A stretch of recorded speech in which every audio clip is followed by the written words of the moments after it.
छत्रपती शिवाजी महाराजांनी रायगडावर मशीद बांधली असं थेट अत्यंत खोटा संवाद त्या स्क्रीन प्ले ज्यांनी कोणी लिहिला त्यांनी त्या सीन मध्ये लिहिलेला आहे. तो ट्रेलर मध्ये दिसला. पुरावे आम्ही मागितलेत की हे कशाच्या पुराव्याच्या आधारावर आहे, पण तरी सुद्धा जनतेच्या समाधानासाठी मी तुम्हाला एक पुरावा दाखवतो. किल्ले रायगडावर आजही तुम्ही गेलात तर रायगडावरचा एक अत्यंत ठळक शिलालेख जो छत्रपती शिवाजी महाराजांच्या समाधीच्या समोर आहे, ज्याला बऱ्याचदा जगदीश्वराजवळचा शिलालेख म्हणून ओळखतात, त्या शिलालेखाचा हा फोटो ही प्रत आहे. त्याची सुरुवात आहे बघा, प्रासादो जगदीश्वरस्य. याच्यामध्ये या साधारण ओळींमध्ये छत्रपती शिवाजी महाराजांनी हिरोजी इंदुरकरांना सोबत घेऊन रायगडावर काय काय वास्तू निर्माण केल्या याचा उल्लेख इथे पूर्णपणे केलाय. आणि त्याच्यात राजवाडे बांधले, तलाव बांधला, काही कुठल्या पद्धतीने बाकीचं बांधकाम केलं असं सगळं आलंय. पण इथे या शिलालेखात कुठेही मशीद अशा पद्धतीचं कुठलंही प्रार्थना स्थळ बांधलं याचा जराही उल्लेख नाही. आता मी तुम्हाला एक तथ्य सांगतो.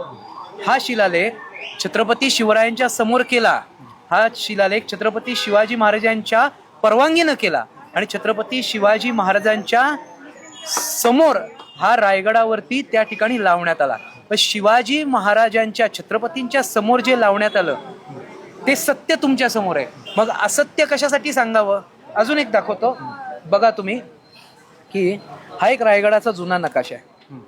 याच्यात पार अगदी इथे तुम्हाला भवानीचा खळगा, भवानी तलाव म्हणजे रायगडचं एका बाजूचं टोक ते इथपर्यंत पाचाड खिंडीपर्यंत जुनं मॅपिंग आहे. हे सगळं म्हणजे मी जुन्यात जुनं का दिलं, याच्यात वरपासून खालपर्यंत कुठेही मशीद असा उल्लेख नाही. मला सांगा, रायगडावर अशा पद्धतीची वास्तूच नाही याचा सगळ्यात मोठा पुरावा खुद्द रायगड आहे. मग असं असताना सिनेमासारख्या माध्यमातनं अशा पद्धतीचा खोटा नरेटिव्ह जो शिवाजी महाराजांच्या छत्रपतींच्या शिवकाळातल्या इतिहासाचं विकृतीकरण करणारा आणि इस्लामीकरण करणारा आहे, हा का पसरवला जातोय? पूर्वी अशाच भाकडकथा पसरवल्या गेल्या म्हणून विशाळगडावरचं आक्रमण वाढलं आणि विशाळगडावर आज किती अवैध अतिक्रमण झाली ते आपल्याला माहिती आहे. युनेस्कोच्या यादीमध्ये जो किल्ला अग्रभागी आहे त्या दुर्गेश्वर राजधानी रायगडाच्या बाबतीत अशा पद्धतीचा पुरावेहीन असलेला खोटा नरेटिव्ह आपण सहन करणार नाही. पण असं